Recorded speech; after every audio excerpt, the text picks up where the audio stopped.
In this next series of videos, we're going to talk about Newline Cast, which is our application for wirelessly casting a mobile device, such as a laptop, tablet, or a phone, directly to the panel without having to use any cables. And it's a great way to share images and be able to move around the meeting space. That's one great scenario for using it.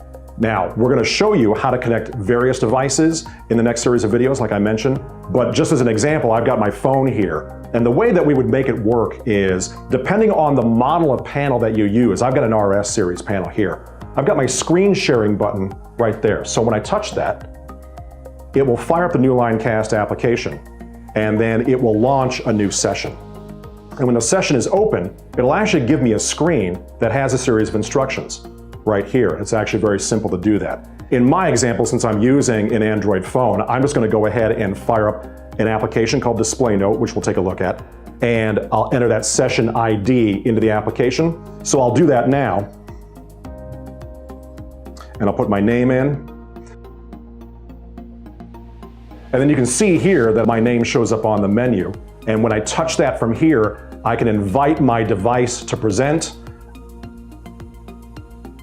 And there it is. So it's great, again, for moving around a meeting space or a classroom when you don't have to mess around with cables. You're not going to be tethered to the panel. So this is a great way to get images onto the screen, as you can see here, using devices with Newline Cast.